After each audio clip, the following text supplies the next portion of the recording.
Hello. In my last video, we made Snake with Unity3D, but there were some issues. Some of the ways I implemented certain things was not performant or really the correct way to do it. So today, we will be walking through that code, discussing what was wrong, and improving it. So let's get started. Previously, our player, his last position, and his direction were being stored as static variables on the script. But really, how we want to do this is use components and put it onto the player entity.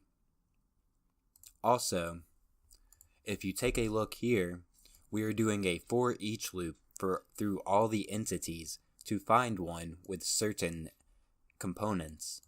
Now, if you look inside of here, you will notice we are not using entity, we are not using tag, we are not using bounds, and we are not using position. We are only using speed. Then if you scroll down, we're doing another thisWorld.forEach to look for the same entity, when we could have made a single reference to it and then reused that reference. We can also put this code and this code within a single reference to that entity, so we're not doing two separate lookups. Let's get started with redoing how this should actually be structured. The first thing we'll want to do is copy this and paste it, and then close our bracket off, and we are going to be looking for an entity with a player tag. That's all we need to actually be searching for. So if we do game.playerTag, and then we can remove all of these and just put right here tag, we will now be storing this entity in a reference so that we can easily find and use that entity. First, create your reference. I'll call mine player. It is a type of UT entity.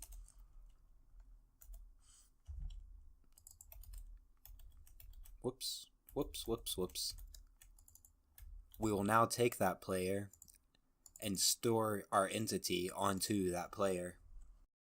Now to do that within a for each loop, you cannot simply say player equals entity, because then when accessing that reference, it will return -1.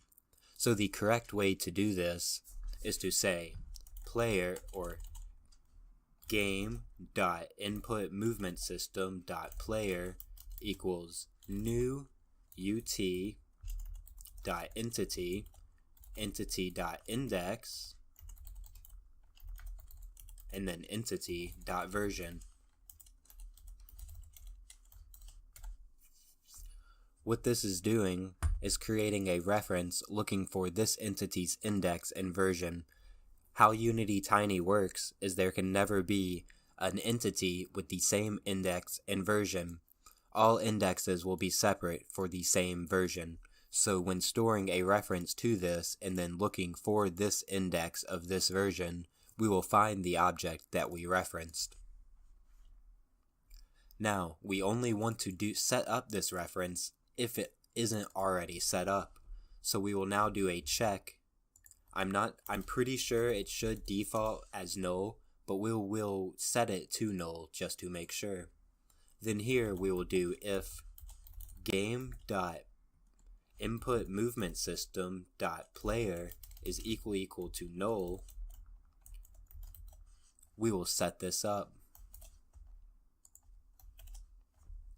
Now that we have a reference to our player component, we can now use that reference to get rid of both of these for each loops and just use a using component data. So we'll use this.world.usingComponentData.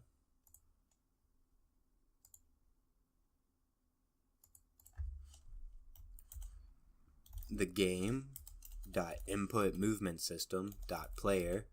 That is the entity that we will be getting the component from. The components that we will be needing will be a local position, which is within Core 2D, dot local position. We need our move speed. We need our boundaries. So close that off, put a comma, open a parentheses, and then set references to each of these objects. We'll use position, speed, and bounds. Open your lambda expression.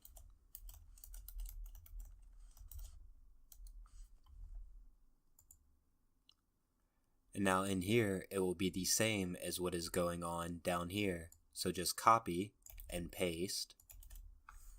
Put a few lines. Then we will use our counter. We will put it here.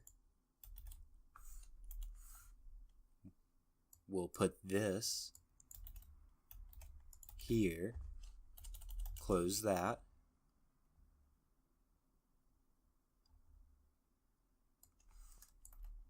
Now just copy and paste this here and put it within our counter. So this is the same functionality we had, but much more performant. The last thing you'll want to do is take your if moved equals true and move it outside of our using component data area.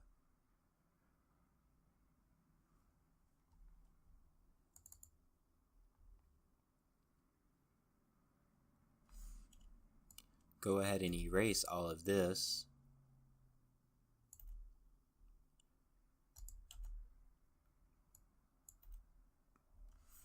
And now let's test the game to make sure we did not mess anything up.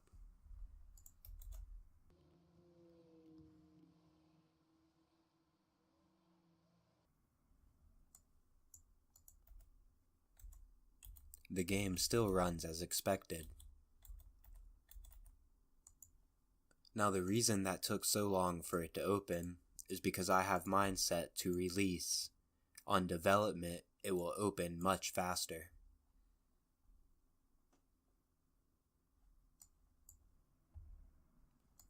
There we go. You can also press F12 to open your console. There is no reason to exit out of the page because when your editor gets done compiling, it will reload the web page when you select it. Now, the next thing we want to do is move last position and direction as components inside of the editor instead of static references on this script. How we'll do that is go into our components, we'll create a new component, call it component, we'll call it direction, and then we'll make another component and call it last position. On our direction component, we'll add a new field. The field will be a vector 3. We'll call it direction. And we'll do the same on last position. We'll add a new field, a vector 3, and call it position. Go to your player entity and move these two components onto your player, last position and direction.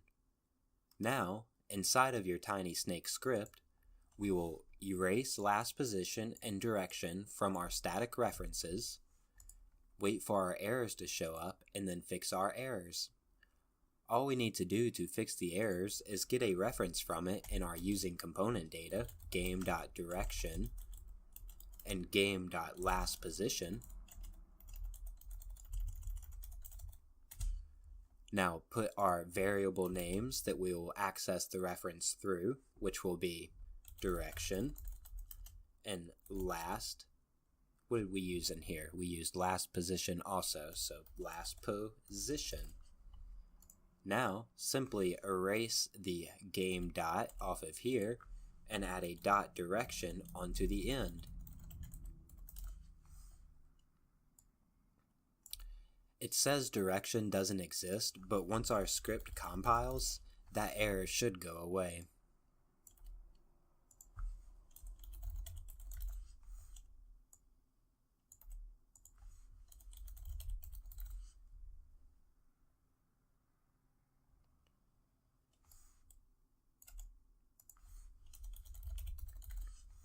We'll now do the same for our last position. Remove the game dot, and then add last position dot position.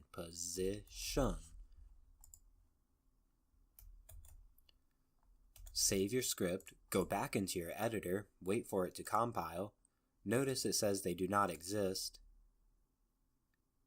Oh, that's because we still have yet to change these. We'll use the component data of our referenced player to get the last position off of our player. So you'll use your world reference from here and say world.using component data. The entity of the component you want to get, or the entity whose component you want to get, which is input movement system dot player. Now the component you want is the last position, so game dot last position, then dot position. My bad, it's get component data, not using. Normally, if you use get component data to get a component and then you reference this and want to set it, you will then have to use world.setComponentData, re-reference your player, and then set the variable that you put this into before. So let's say if this was let pos equals this, and then I said pos plus 5 or pos dot position dot x plus 5 or 4 works too. The next time we access the last position on player, it would not have the plus 4 unless we used world.setComponentData. But since we are only accessing it to use the data and not actually trying to change it, we can use getComponentData to just get the position off of the component of the player. Now just simply copy this and paste it into the other spot where you have your error.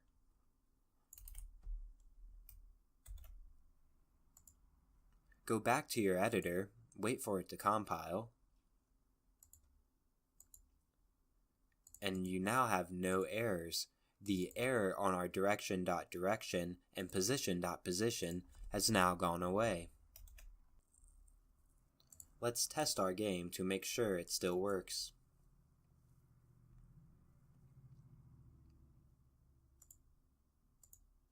Strange it didn't open it in the same tab.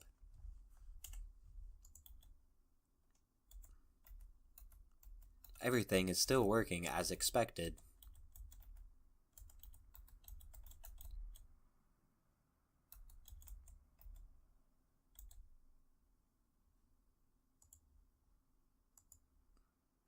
Now the next thing we are going to do will be adding in the score system.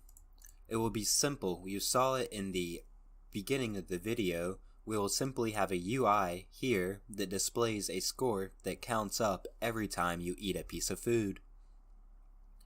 If you go to defonts.com and search for a pixel text, which I thought I had a link open to show you, I do, you can simply download the text. Extract that file,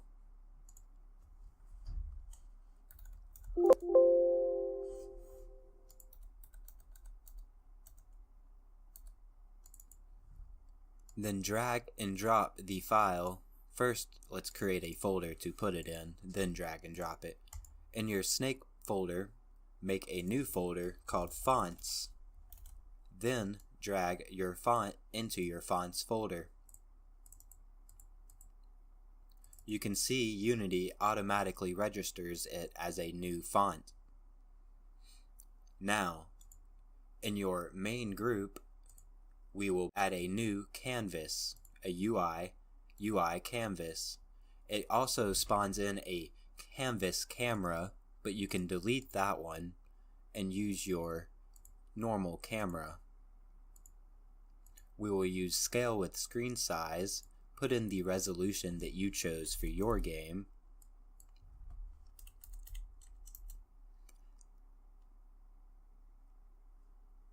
And I left match width or height to 0 on mine, but on yours, feel free to test it and see if you find a better result. On your canvas, create a new UI. We'll make a empty. You have to click Create Empty Child, name it Score Text, and on this score text we will add a new UI text, which is under Unity text. Then we'll use a UI text. We will now click the Add 2D Text Style Bitmap font, which will open the Text Mesh Pro Essentials. Import your Text Mesh Pro Essentials, and after that is done, we will select the font that we brought in earlier. It will not let you select your font on your score text until you go to Window, Text Mesh Pro, Font Asset Creator, select the font that you imported. I'm going to leave all mine as default and click Generate Font Atlas. Now that your atlas is generated, you can click Save. Save your new font as whatever you want to name it as. I will leave mine as Pixeled SDF. Now you have a Text Mesh Pro version of your imported font. If you go to your score text, you can now use your new font on here. Let's put in some default values for our text and center it so we can see if it is working. If you notice, you still can't see anything. This could be because of our text size. If we increase our text size, will we see anything? You'll notice we still don't see anything. I guess that was just a bug within Unity. After clicking on Canvas and back to score text, my text appeared. If you notice, the text isn't exactly flush with the top of the screen. I believe this has to do with the padding on our font, but I'm not sure and I don't want to spend time playing around with these settings. So for now, I will just size this to a size that looks appropriate. Using 25 seems good. If you go ahead and maximize your screen, you'll see that it scales with your screen size. If you go to your canvas and put it at constant pixel size and then maximize your screen, you'll see that it stays the same size. This is a design choice and you can choose whichever you prefer, but I will use scale with screen size.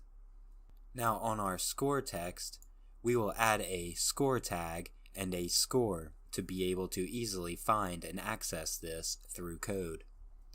So in our components, we will be adding a new tiny component called score. This will keep track of our score. If we now create another tiny component and call it score tag, we can use this to tag our score. We could probably just use score because it is the only object in our game that will be using this component. But to keep things more consistent, we'll go ahead and tag it with a score tag component.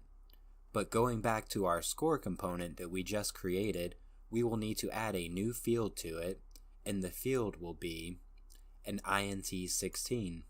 An int16 has a length of 128.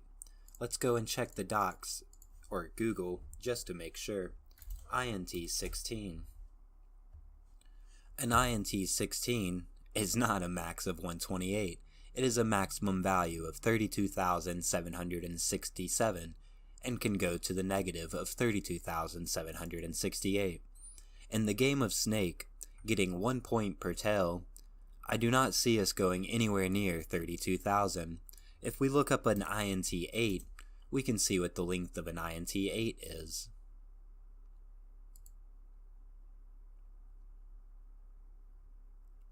An int8 is a length of 127.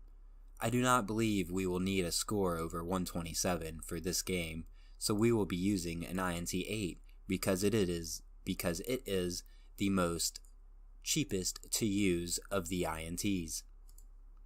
If we now go to our score text and put our score and our score tag onto here, we now have our components on our score text entity. We will now reference our score and increase it each time a food is eaten.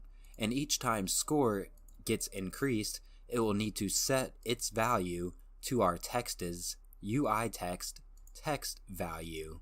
So it will go from 0 to 1 to 2 to 3. I believe there is currently a bug within Unity Tiny. It could be fixed by the time you're watching this video, but to simply get this to update, you can just click the family component. I'll reset mine back to 0, click my family component to get it to update, and now we'll set up our system. So if we go into our scripts folder and create a new tiny script system, we'll call it score system. Open up our score system, and in our score system we will add a static reference to our score entity so we don't have to search for it every frame. It will be a type of UT entity.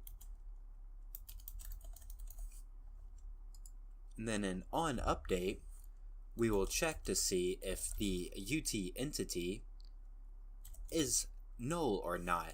So within the score system, we have the score entity,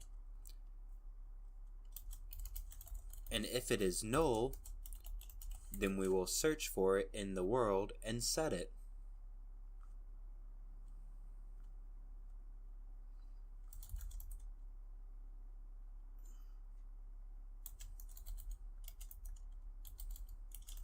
So at this.world.forEach, we are looking for we need a reference to the entity. So we'll use the ut.entity, and what we are looking for is a score tag, but before that we also need a reference to the text object we will be setting the text on. You would think it would just be ut.text, but you actually need to get the text 2D renderer.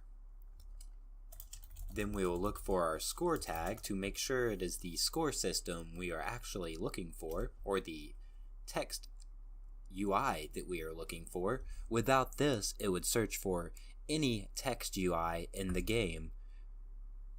Although we only have one text UI, it is fine not to use this, but we will add it just to be consistent. Let's store our received components into our references. I'll call mine entity text and tag.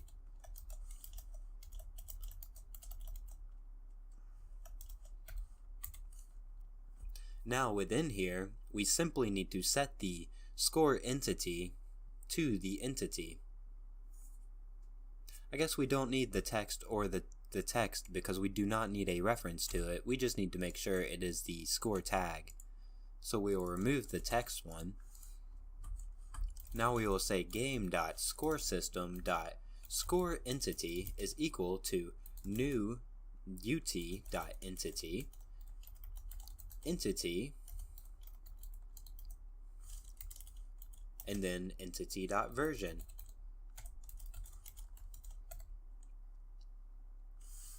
Now that we have it setting up our score entity reference in our onUpdate, we can set up a function for gaining score and resetting the score. We'll make a static on gained score is what I'll call mine. We need a reference to the world. It is a void. Now within the world, we'll go world.usingComponentData. The component data we want to use is the score entity. Now, if you notice, in our onUpdate, I had to use game.scoresystem.scoreEntity. But when creating a static variable or a static function, we can simply use this.scoreEntity to reference the one on its system. The component whose data we will be using is the text2D renderer in the game.score. So we will do ut.text.text2D renderer and then game.score. We will be putting these variables into the references of text and score.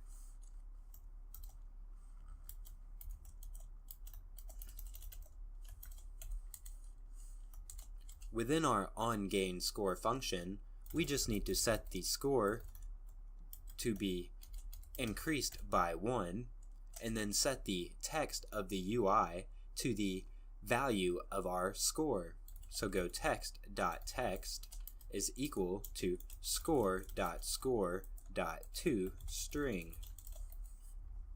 Now it is saying score does not exist. Is that a function or a problem on our component? Does it actually not exist? Yes, we called it score new field. We want it to be called score. Going back in now, force a reload because it still doesn't say, so we'll force a compile. Go back in, and our error is gone. Now we need a reset score for when the game is completed. We need our score to be reset. You could also destroy the entity that is holding the score component and respawn it, but since this is such a simple game, I think destroying our tail, moving our player position back to the center of the screen, and resetting the score is more than enough. Destroying the whole world and respawning it might just be a little overkill. So in our reset world, we'll also need a reference to our world. It is not returning anything. And we will simply use the same thing we used here, but instead it will be equal to 0 instead of plus or equal to 1. Our score system is set up now. All we need to do is to call onGainScore, which will happen every time we eat a piece of food. So, which is done in our eating system. We'll just add it at the bottom, which is scoresystem.onGainScore, and we need to pass a reference to this .world.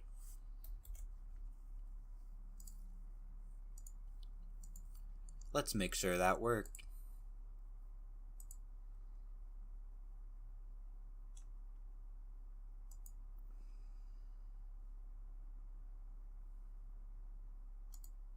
It starts at 0. You eat a food. It goes to 1, 2, 3, 4, 5. That seems to work. Now our text is kind of blurry. I wonder if there's anything on our settings that we could use to easily fix that, or if it is something on our TextMesh Pro import settings.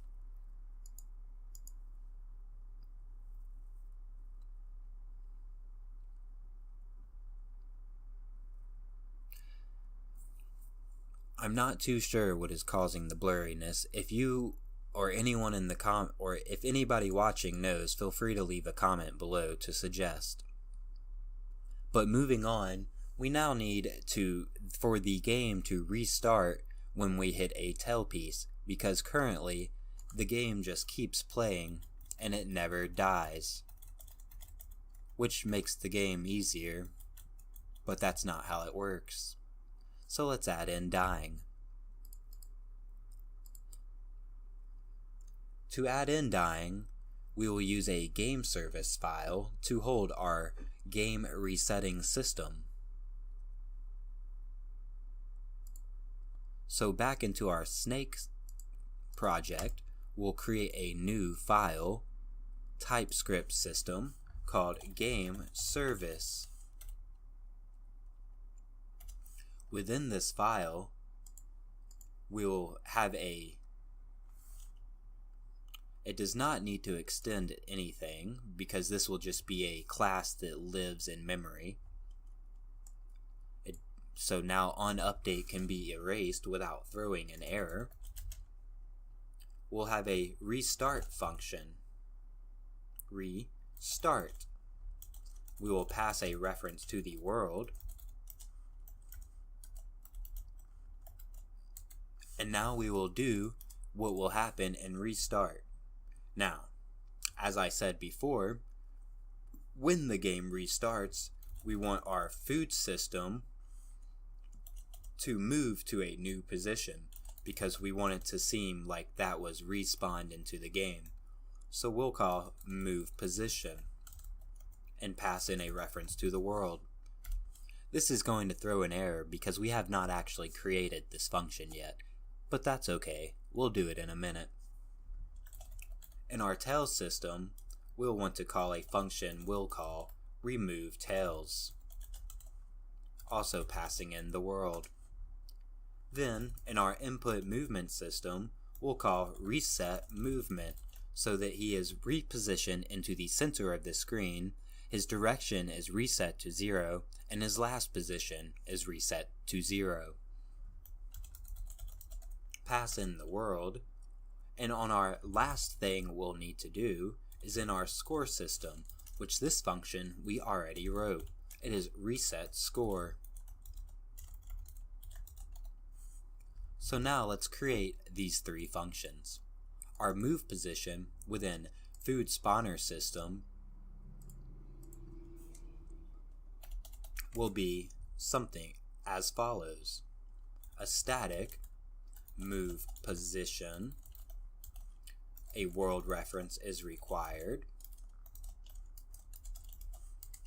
and in here we'll do world.usingComponentData of this.food.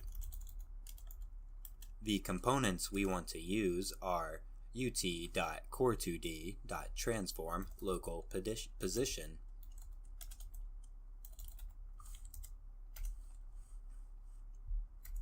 We'll name this component position.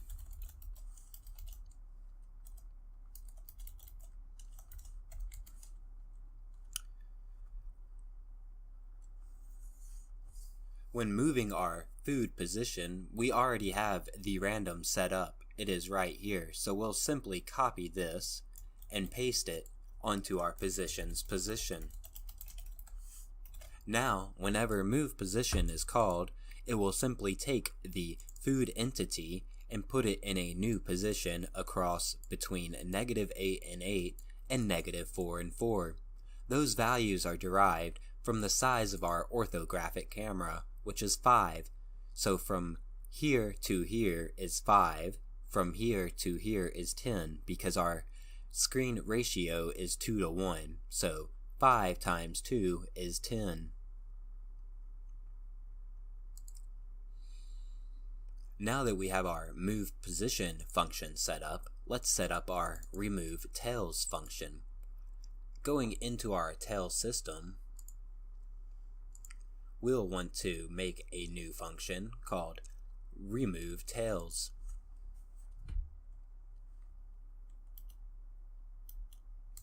This system will simply clear our tail array and destroy all objects of tail group.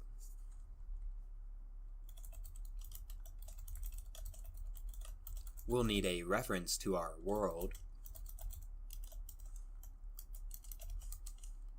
We can say this.tailArray equals an empty array. Then we will say ut.entityGroup destroy all. The world that we want to destroy them from is the world that we reference in the opening of our function. The objects that we want to destroy is stored in the tail object string.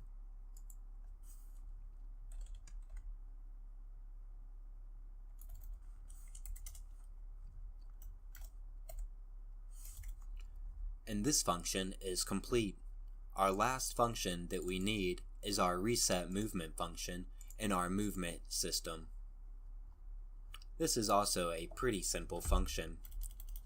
It will be called resetMovement We need a world reference.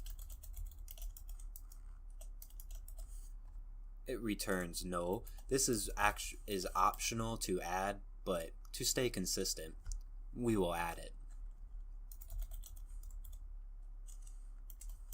The component data that we will be using is this .player, and the components we need to access to move its position is its transform local position. We will also need to reset its last position, so we will access the last position component, and we need to put its direction movement to 0, so when the game restarts, it's not moving in the direction it was moving when the game was lost. So we'll get our ut.core2d.localPosition, our game.lastPosition, and our game.direction.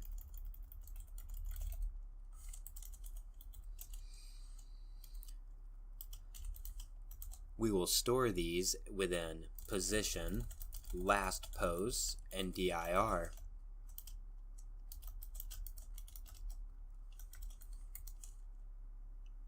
We will set up a new variable to hold a empty vector3 for easily resetting the vector3. We'll call it 0, which is a new vector3 with 0 inputs.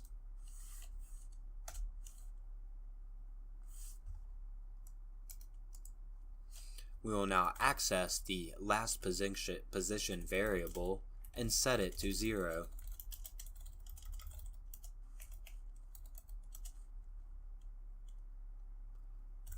Reset your position to 0 also, and then reset your direction to 0.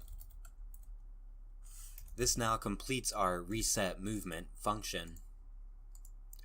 Our game services is now complete.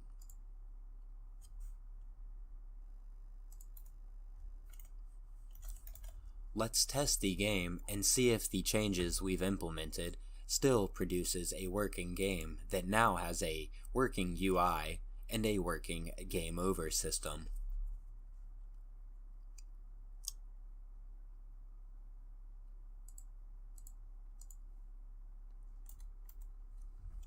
If we open the console, we can see we are currently not getting errors.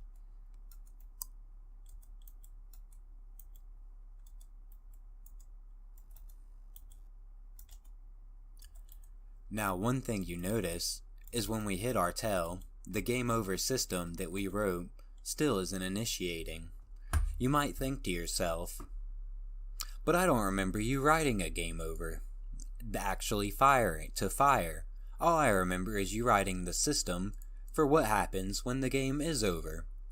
And you might be correct. We still need to add in our hitbox for our tail and how the interaction with the head of the snake is going to work with the tail of the snake. To do that, we will go into our entities, load up our tail group, look at our sprite. Notice it does not have a rect hitbox 2D, so we will need to add one of those, and we will need to set its size up. You would think we would set our size to the same size as our other objects, which was negative 0.32, negative 0.32, 0.64, and 0.64, which does give us a nice outline of our box.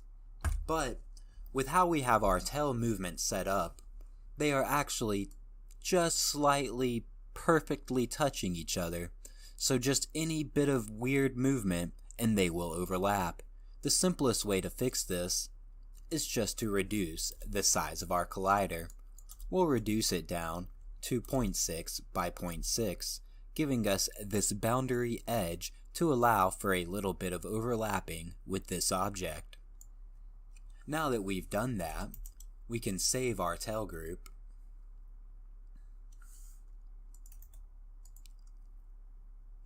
It has a tag and a rect hitbox 2D. Unload your entity group, go back into your script file, and in our tail system, let's set up our functionality for when our tail should hit something. Now, if you look in our eating system, it's just searching for whenever a food tag, an object marked with food tag, has a hitbox overlaps result. You might be thinking to yourself, so any two collisions could cause a hitbox overlap result. And you might be right. So we need a way to test for what object it is actually interacting with and determine is that object the object we actually want to be firing this hit interaction. The way I'll be doing this may or may not be the correct way to do it within the Unity Tiny system, but after searching the forums, it seems there is not physics layering yet, so you cannot simply turn on and off which layers you would like to overlap. So, what we will do to remedy this is simply access the contacts, which contacts it overlaps, and see what the tag of that object is. To do that, we'll use a if this.world.hasComponent. What entity is it that we want to check the component on? Now our game is pretty simple and there is not many moving objects. There is only the tail and the food to interact with, so all interactions should only have one contact. But when accessing the contacts that we put here, you'll notice that it gives you an overlap, which is actually an array of contacts. So you'd probably be thinking to yourself, don't we need a for loop to loop over all overlaps and check if any of those have the tag? And you would be correct. But since our game is so simple, we can simply check the overlap in the very first positions tag. So we can put overlap 0.other entity. On this other entity, we want to see if it has a player tag. If it does have a player tag, we'll want to increase the score, or we'll want to do these things here. So that way, it will now know when your object entity tagged with a food tag that also has a hitbox overlap result, it checks to make sure that the object you're interacting with is actually tagged with the player tag. We will be using this same setup in our tail system to check for collision with the tail piece. In your onUpdate, say this.world.forEach, and we need to look for a ut.entity, a ut.hitbox overlaps result, or hitbox2d.hitbox overlaps result, and then a game.tail tag, because the object we are looking for is the one tagged with the tail tag, and we are waiting for that tail tag to have a hitbox overlaps result. If it does have a hitbox overlaps result, we will perform a game over function, which we already set up in our game services.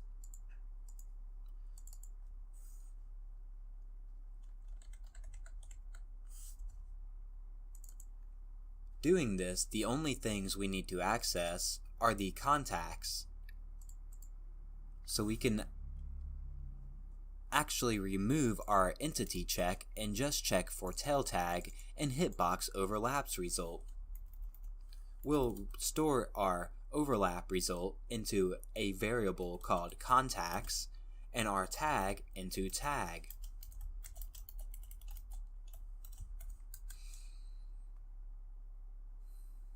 Now, in here we will say if this.world.hasComponent contacts .overlaps 0.other entity, and does it have a player tag? If it does, that means it is the head of the snake and it is the object we should be interacting with. If it is the snake head, we will let a game over bool be set to true.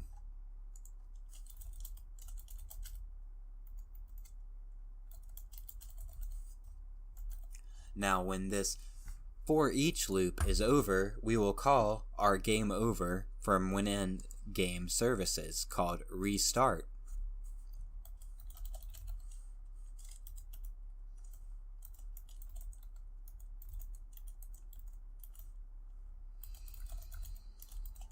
Passing in your world reference into restart so your other functions can also reference it. We will now go back into our project and make sure this works.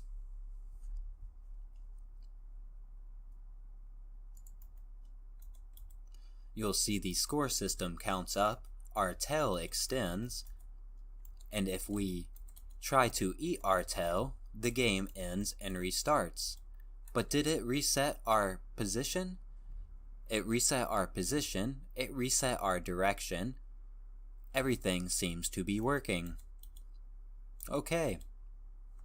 Let's take one last look at our code to make sure we did not miss anything that could be fixed or improved upon based off the knowledge that we currently have. If we go into our other files, we can look for other places where we can shorten the code that we are using to access certain things, such as in our food spawner system, we are saying game.foodspawnersystem.food. We could shorten this to this.food.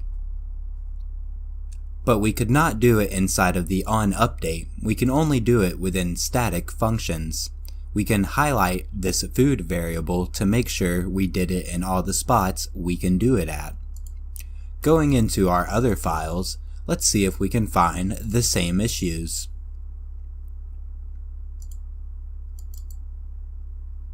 In our tail system, you can see we have 3 static functions that are all saying game.tailsystem.tailArray.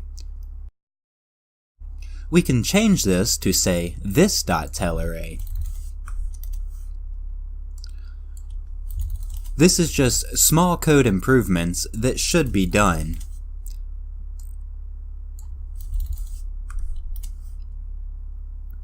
Highlight your tailArray variable to make sure you change them all. Save your file and move into the next one. Those issues seem to be fixed. If you as a viewer see anything that can be improved or changed to better run using the entity component system, feel free to comment below and let me know, as I am still new to this system and am by no means an expert with it. We are learning together, and that is what we are here to do. It looks like we have everything set up the way it should be working. We've removed our static references to be stored as components. We've set up our move position.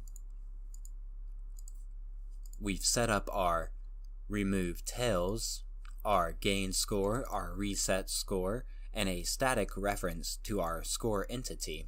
We've set up our game services file, which resets the game accordingly. I believe that's everything we need to do. I hope that going back over this project and fixing the errors that I've had within this project has helped you learn to better understand the entity component system and Unity Tiny as it has me. Thank you and have a great day. Please also remember to like and subscribe if you enjoyed this video.